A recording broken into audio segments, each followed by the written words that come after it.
Está começando mais um podcast aqui na Super ITV, da nova Super Telecom.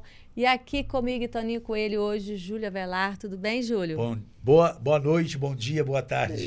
Depende da hora, né? Depende da hora. É um prazer estar aqui com vocês. Fiquei muito honrado, viu, Toninho? Obrigado. Júlio, Obrigado. você que é apresentador de TV há mais de 30 anos, né? Quanto? 30? 33, vai fazer 34 agora em setembro. 34 na TV Rio Doce. Todo esse Rio tempo Doce. na TV Rio Doce? Todo esse tempo na TV Rio Doce. Antes eu tive fazendo um GV Contato ao sábado da Bandeirante, com Carlinhos Simões, Sérgio Sobreira, Samuel Sabag, fazia um quadro lá de 20 minutos ao sábado, e era levado para Bandeirante, isso nos anos 70, e depois voltava para vir aqui, né? Depois eu fiz o Estúdio 3 na TV Manchete, e um ano ainda na TV Leste, era na Globo, mas depois eu não era padrão Globo, né?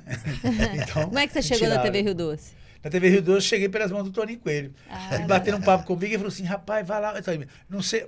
Não, vai lá, rapaz, você vai fazer um programa ao vivo, você tem condição disso. E quando nós começamos, 1h30 de programa. Ao vivo. Como é que chamava? Chamava o programa Júlia Velar. Júlia Velar. O estúdio era todo de camarim de ovos. Era uma câmera só. Né? Quando eu despedia, o pessoal esquecia de desligar a câmera, eu parecia minha barriga, eu tirava a roupa, a camisa, ia trocar de camisa. Era uma loucura, mas era maravilhoso, né? E era aquela coisa, a TV Rio Doce, eu falo assim, a TV Rio Doce é a mãe das TVs do leste de Minas, né? É a escola, né? A escola. Todas essas pessoas estão aí no Brasil afora e aqui fazendo jornalismo, passou pela TV Rio Doce. Passou pelo Dilei Márcio, né? Ali, ele ensina grande mestre ensinando o pessoal a fazer jornalismo. Fizeram estágio comigo, muitos deles, né? E aí a gente, né? Eu lembro também de um episódio muito interessante da Tessa Damasceno. O Toninho me convidou e falou assim, ô Júlio, faz um quadro aí com a Tessa de cultura e a Tessa para gravar. Ela demorava 40 minutos para gravar 10 minutos. Era difícil demais. Ela, não, mãe, ia.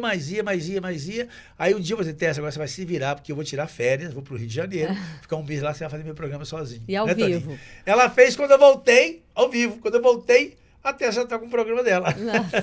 Foi aqui, né, Toninho? Ô, Júlio, agora, e a política? Você está voltando à política? Você foi vereador quantos 7 mandatos de vereador, 2 vezes presidente da Câmara, secretário do Meio Ambiente e presidente da FUNSEC, que você também já foi. Né? Antes de ser vereador, tudo isso? Não, tudo junto.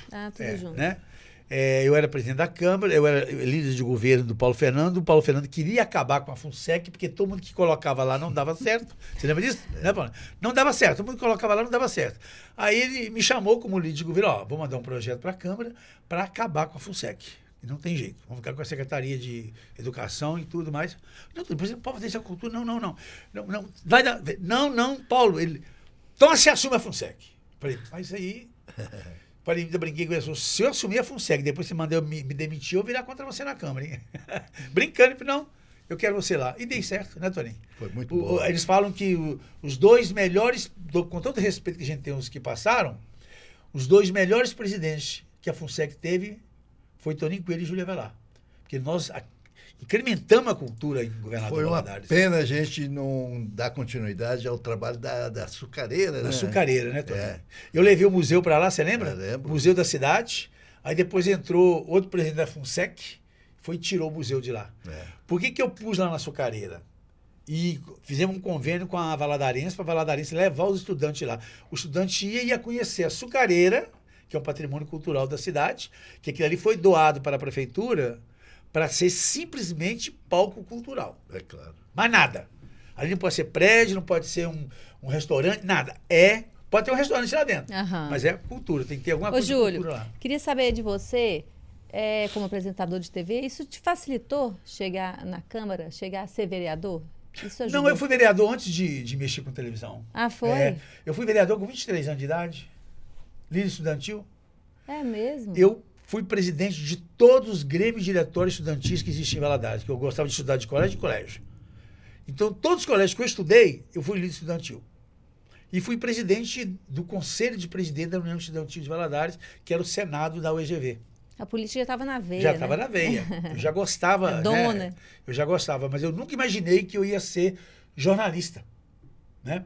Eu tinha passado no vestibular de medicina na Universidade Federal de Minas Gerais Naquela época, passar na medicina, isso nos anos 70, é uma coisa de louco, não passava qualquer um. É muito difícil. Ainda mais eu que era pobre. Mas o deputado federal Murilo Badaró, né? Eu trabalhei com o Murilo Badaró aqui, eu e a Maria Deslandes, demos ele numa eleição. Nicinha. Demos a ele 1.300 votos, ele ficou encantado com aqui. Naquela época, 1.300 votos em Valadares era muito voto. Cidade de 18 mil eleitores, na época.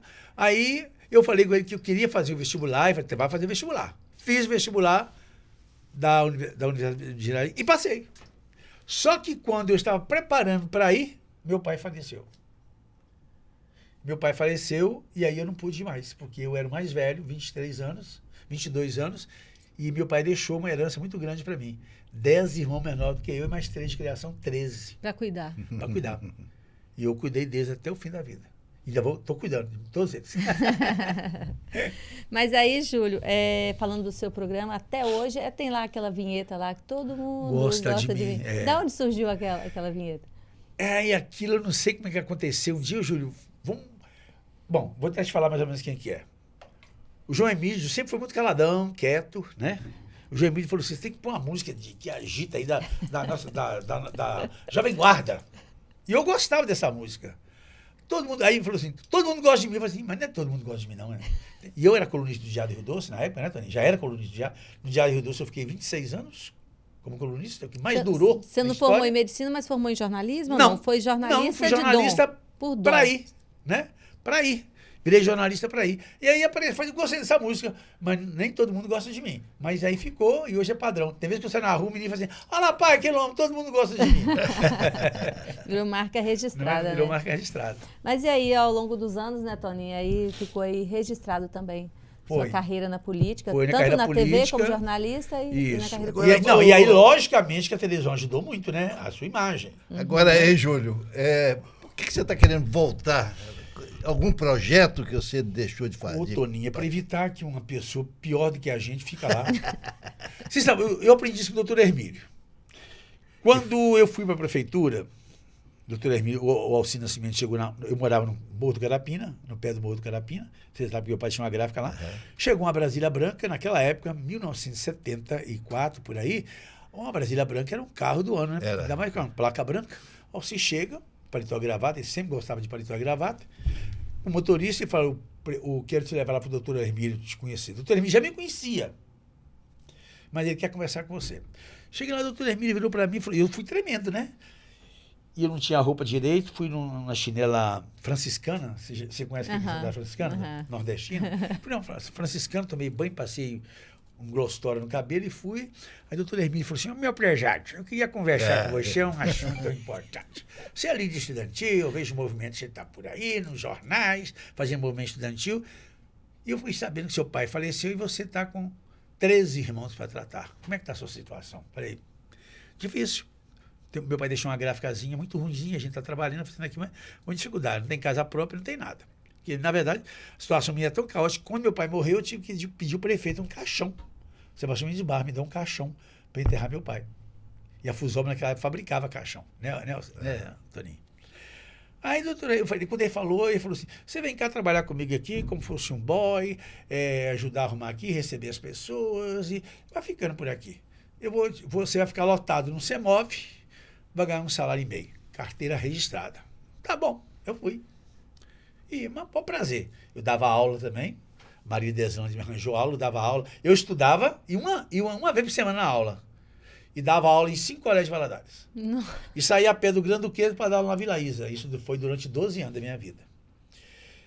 Aí, o doutor Hermílio vai e fala comigo assim, 6 meses depois, me chama no gabinete e fala assim, meu prejado, tem um negócio para te falar com você, você não vai ser mais trabalhar aqui com office boy mais não. Falei, pensei, acabou, né? Você agora vai ser chefe de gabinete. De 1 salário e meio para 10 salários mínimos. Eu lembro disso. Você lembra, Toninho? De 1 salário e meio para 10 salários mínimos. Largou até a escola. Não, continuei estudando, dando aula à noite, que eu sempre gostei da aula, dei aula durante 18 anos da minha vida. Eu sempre gostei. Eu parei de dar aula porque você não podia mais chamar a atenção do aluno, nem encostar nele. Eu gostava de dar uns beliscão de vez em quando no aluno, né? E aluno comigo nunca tomou bomba. Toninho, interessante. Nunca dei bomba a um aluno e ficava com raiva dos meus colegas professores dar bomba em aluno. Porque quando o aluno estava ruim, eu falava, eu dava aula na Vila Isa, por exemplo, eu falava assim com meus alunos, você vai lá na Biblioteca Pública Municipal, que é lá na Praça Serra Lima, você vai levar essa folha de papel a mais de 4 folhas e vai trazer a biografia de Abraão Lincoln para mim. Ou a biografia de fulano de tal. O cara vinha, ou a pé, ou de ônibus, fazia e ficava, tudo Na mão. na mão. 4 pares de papel desse tamanho, né? Aí me entregava e falei assim, o que você achou disso aí? Eu não sabia que o Abraão Lincoln era pobre, lenhador, perdeu a eleição várias vezes, depois... falei, então você um dia vai ser um Abraão Lincoln da vida. Eu gostava de fazer isso para o aluno pegar uma biografia que ele está lendo e está escrevendo, ele tem tudo entrando na cabeça dele, né? A valorização. Pegando como Ô, exemplo. Júlio, né? deixa eu te perguntar. Você começou com o doutor Hermílio Gomes. Doutor Hermílio. Correto. E nesse seu caminhar, você conheceu muitos prefeitos.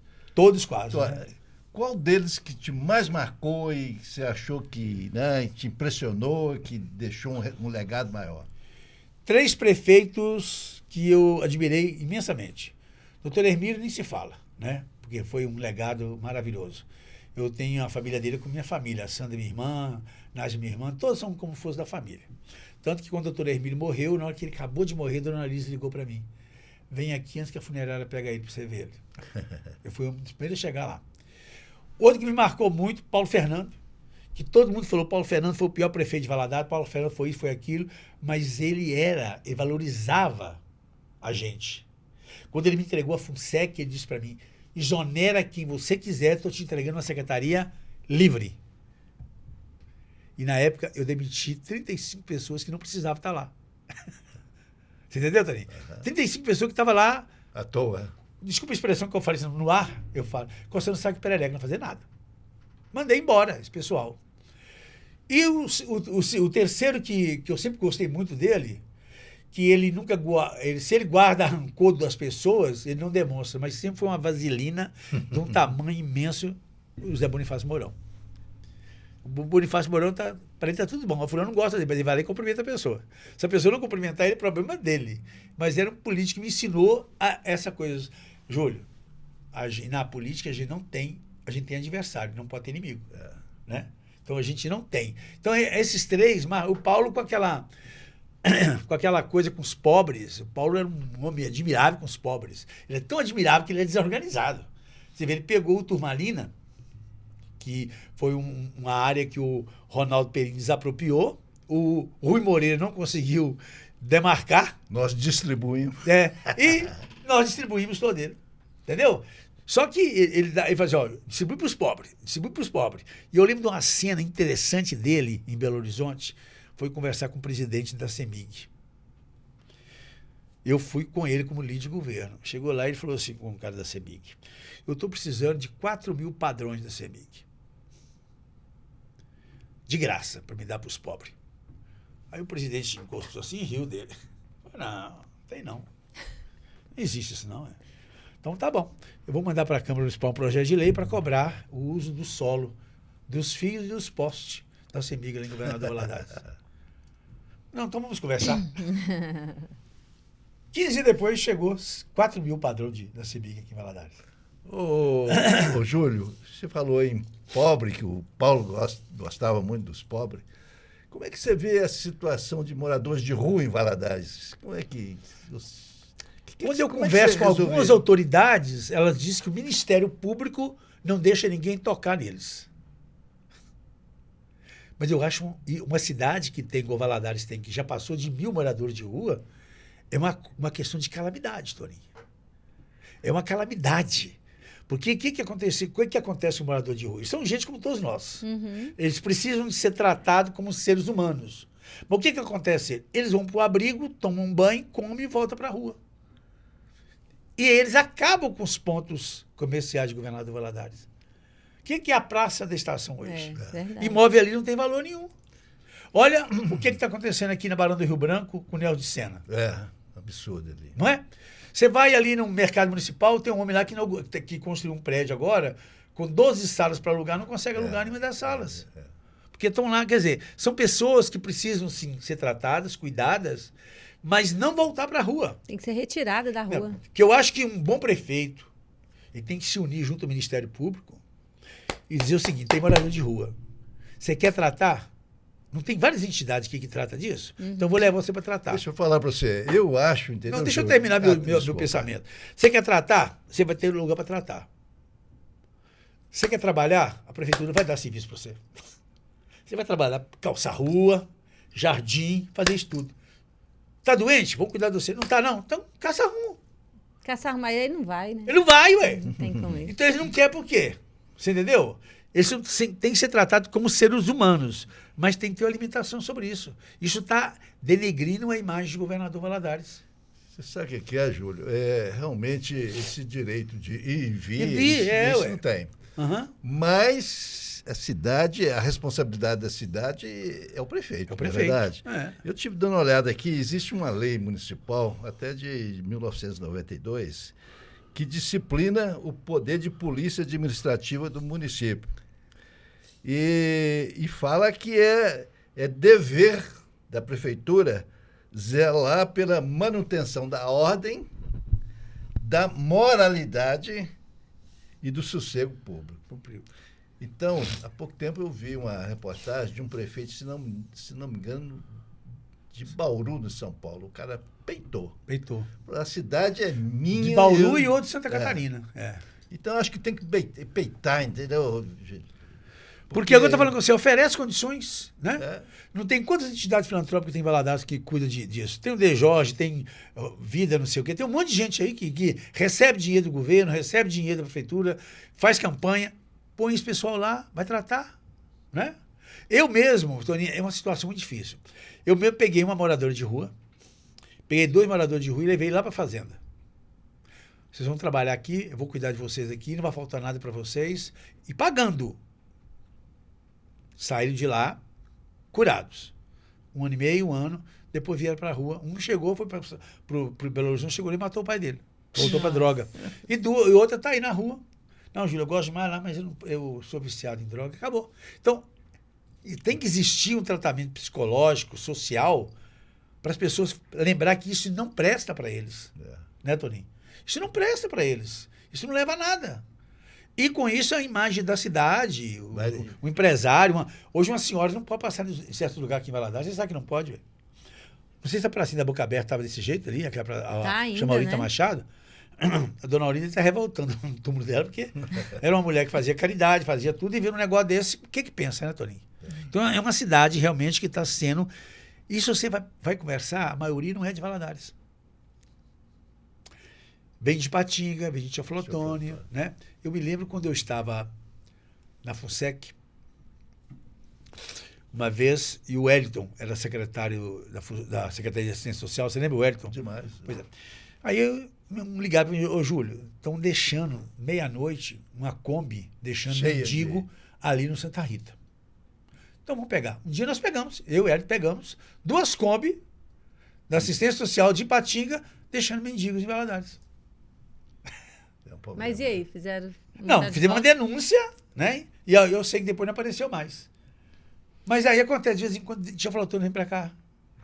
A gente não sabe se é deve ser para a prefeitura, né? Eu vou para Valadares. Porque todo mundo acha que Valadares é o Eldorado, né? É o polo, né? Que aí tem que deixar tudo aqui que tem aluguel aqui é fora da realidade, é caro. Comida aqui é caro, passagem de ônibus é caro, não tem emprego. Quando tem, o cara ganha o quê? Salário mínimo. Aqui é uma terra de sobrevivência ainda. Ô, Júlio, mudando um pouquinho, né, do assunto, e nós vamos ter segundo turno aqui em Valadares? Rapaz, até hoje não. 180 e poucos mil eleitores. E o prazo até quando? O prazo até o dia 8 de maio. Tem um grupo em Valadares trabalhando para ter segundo turno. Tem outro grupo que está falando que eu estou tirando. Então vai lá, tira. Entendeu? Não, transfere para outro lugar. E você sabe, não sei se vocês sabem muito bem disso, tem várias pessoas de cidade vizinha, prefeitos, candidatos, que são eleitos com 800 votos, 600 votos, 700 mil. Vem para cá tirar pessoas amigas e leva para a cidade deles para o título de eleitor ser de lá. Você entendeu? Uhum. Isso acontece muito. Tem um distrito de Valadares, como é que ele chama, gente? Esqueço o nome dele, que é o mais longe do centro da cidade. O pessoal vota, a maioria deles, acho que é Coroaci, perto de Coroaci, entendeu? O distrito que tem lá, de Valadares, que é lá, vai votar lá. Que é tão perto, Porque né? o posto de Compensa saúde lá. é mais lá, compensa mais lá do que aqui. Entendeu? Agora, o que muda, o Júlio, tendo segundo turno ou primeiro turno, como é que você vê? Ô, Toninho, o segundo turno é interessante pelo seguinte fato. Tem lá 5, 6 candidatos, né? Você lembra, a penúltima vez que a Elisa foi eleita, ela teve 36% dos votos. Ela não teve a maioria dos votos. Você entendeu? Ela não teve a maioria. Então, o segundo turno O segundo turno é importante porque, por exemplo, a última eleição agora do André Merlo, deu doutor Luciano e André Merlo. Empataram, ficaram no segundo turno. O doutor Luciano bem abaixo do André. E aí houve aquela agonia, o doutor Luciano vai ganhar, fica uma loucura de que vai ganhar, até na última hora ia ganhar, o pessoal do André Merlo ficou doido, fizeram uma reunião de 600 pessoas lá, nossa, nós temos que ganhar, e ganhou de balaiada, porque num discurso, no bate-boca de televisão lá do debate, o Luciano só coçava a cabeça e não sabia responder nada. E aí o André ganhou, mas mesmo assim, 70 mil eleitores não foram votar no segundo turno. Muita gente. Você entendeu? Entendi. O André teve a maioria, mas 70 mil eleitores não foram votar no segundo turno. Então, olha aí pra você como é que é a situação. Mas nós corremos risco, por exemplo, de ter aí 10 candidatos e se não tiver segundo turno, vai votar, ter aí 30 mil, 40 mil votos numa cidade de 200 mil eleitores. Mas eleito. tudo indica, tudo parece que estão preocupados com isso. Estão né? preocupados, muito preocupados. Não é? Porque o PL mesmo não lançou candidato ainda. O PL até agora não lançou. Eu fui PL. Uhum. Eu fui PL. Quando eu fiquei no Partido Novo, no Partido Verde, eu fiquei na presidência dele 8 anos, depois o Abraão, ligado a mim também, mais 6 anos. O Partido Novo, o Partido Verde nunca interferiu na minha posição aqui em Valadares. O PT ia lá brigar com eles, outros partidos. Não, o Júlio tem que ficar com a gente. Eu, não mexe com o Júlio, não, deixa o Júlio quieto lá. Então nós ficamos com quem nós queríamos. Seguimos o André 2 vezes, né? E ficamos com quem a gente queria. Agora o Partido Novo mudou. O Partido Novo federalizou com o PT. Todos os votos do Partido Novo é voto para o PT. Você fala do PV. PV. PV, desculpa, PV. Todos os votos que o PV tiver em Valadares, agora nas eleições municipais, vai Pro PT. pro PT. Federalizou. Ele, a rede, aquele negócio todo. E aí, o que acontece? Se o Leonardo Monteiro é o candidato a prefeito pelo PT, o Partido Verde vai trabalhar para Leonardo Monteiro. Uhum. Eu até falei com um amigo nosso, que é meu amigo e seu, Paulo de Tassi, que filiou Ao PT. ao PV. Ele está no PT. Né? Então, quando eu vi que não tinha jeito, o Leonardo Monteiro até chegou a conversar comigo, Júlio, continua com a gente que não. Não, Léo, eu já votei no Lula acreditando no Lula, hoje não tem jeito mais. Né? Eu sou bolsonarista? Não sou radical. Não sou quebrando essa doente, não. Eu acho que o Bolsonaro devia ter mais um tempo no Brasil para fazer alguma coisa. Né? Ou ele ou o Tarcísio, que também é muito bacana, então, vamos ver. Aí eu filiei no PL. E eu tenho falado constantemente com o Coronel Sandro que ele deve ser o nosso candidato. Ninguém conhece o Coronel Sandro. Mas vai passar a conhecer, ué. Alguém conheceu o André? É verdade.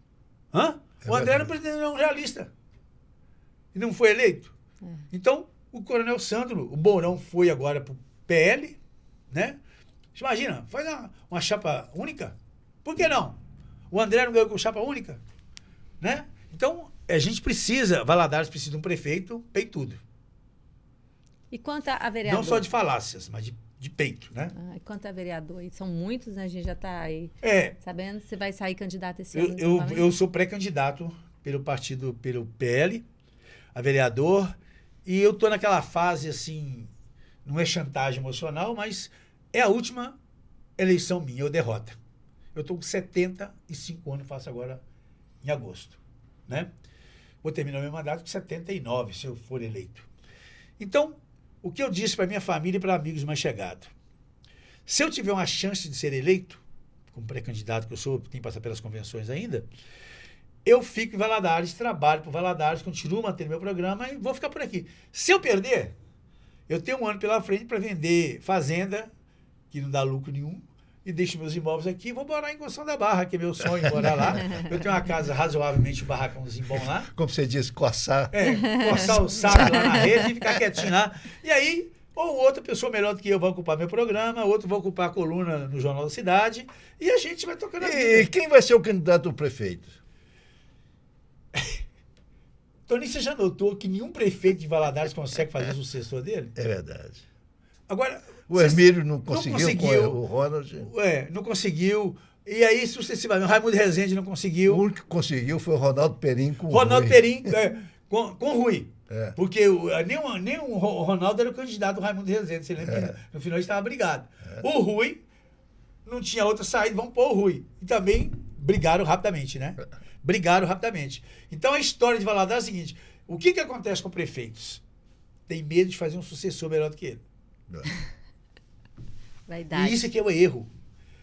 Gente, deixa eu falar com você. Não tem coisa melhor do que um legado maior do que você fazer líderes. Mas deixa eu te falar. Criar lideranças. Deixa eu te falar, Júlio.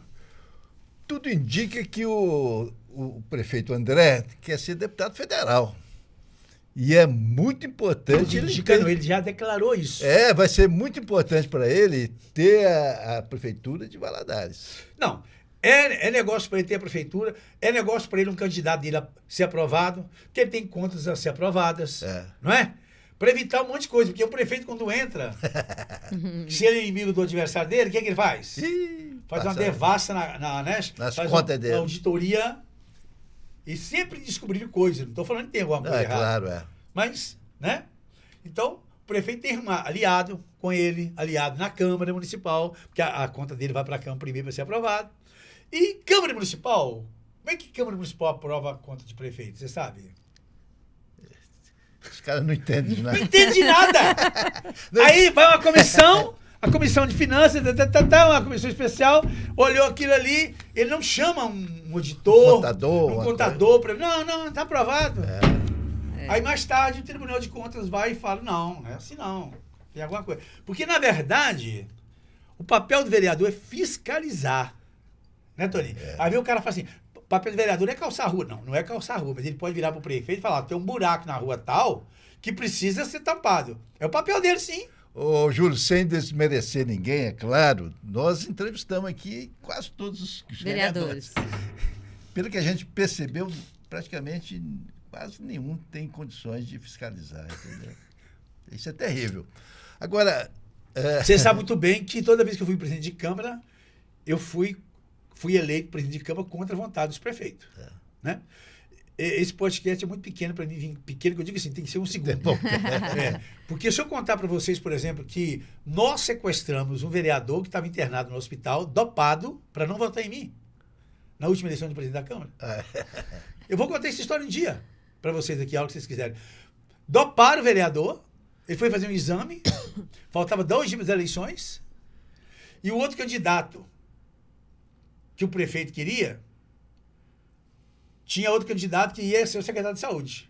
E esse secretário de saúde tomava conta do hospital. Então, dopa o rapaz, não vai votar. Vou contar um pedacinho só dessa história, pode? Pode, é claro. O que aconteceu com o vereador Jeremias Brito, Rio do Hospital, já falecido, e Jacó? Eles foram lá, à noite, e tiraram o vereador do hospital. Não vou falar o nome do hospital. Tiraram o vereador do hospital. Vereador pastor. Tirou o vereador de lá. Não, vai tirar, não pode, ele tá passando mal. Aqui tava, a gente ali tava assim, tontinho. Não, vão tirar, não pode tirar. Não, vou tirar, eu assino qualquer termo aqui, o Brito. Sabe como é que o Brito é, né? O Brito foi detetive e foi policial militar. Então ele sabe da coisa. Não, nós vamos tirar isso daqui. Levou pra casa do pastor. E a eleição era no outro dia. O pastor no outro dia tava bonitinho, arrumadinho, não tava tonto nem nada. Foi lá e voltou, não voltou para o hospital, não tinha problema de saúde. Eles doparam ele. Doparam para ele não votar em mim. Aí ia dar quase empate, que o Paulinho Costa já tinha desistido de votar em mim. Na última hora que ele voltou, falou, vou votar, não sei, votou. Porque se dava empate, o doutor Marcílio ia candidatar a presidente, e por idade o doutor Marcílio era o presidente da Câmara. Mas eu ganhei de balaiada, de 13 a 8. Ô, Júlio, tem uma pergunta que eu gostaria de fazer para você. Está acabando o tempo? É o seguinte, você não acha que é um prejuízo, é um desperdício você tirar pessoas que estão eleitas, né, estão não estão no cargo, como, por exemplo, está o Coronel Sandro, que é um bom deputado estadual, o Enes é um bom candidato a deputado estadual, o próprio Leonardo Monteiro, que é deputado federal, um bom deputado, sair para prefeito e eu sei deixar... que acho que ele é bom, mas tudo bem. Mas 5 mandatos, quem é que foi para Valadares até hoje? Cadê a ponte da Vila Isa? Né? Mas... Não, eu concordo com você. Por exemplo, o deputado Enes, que eu trabalhei para ele, hoje eu não trabalharia mais, trabalhou como condenado, ele tem hoje compromisso com 150 municípios. É claro, como é Quer dizer, o cara nem estreou como deputado, já quer ser prefeito da cidade. Para arranjo político. Você entendeu? Tudo bem, o Coronel Santos está no 2º mandato dele.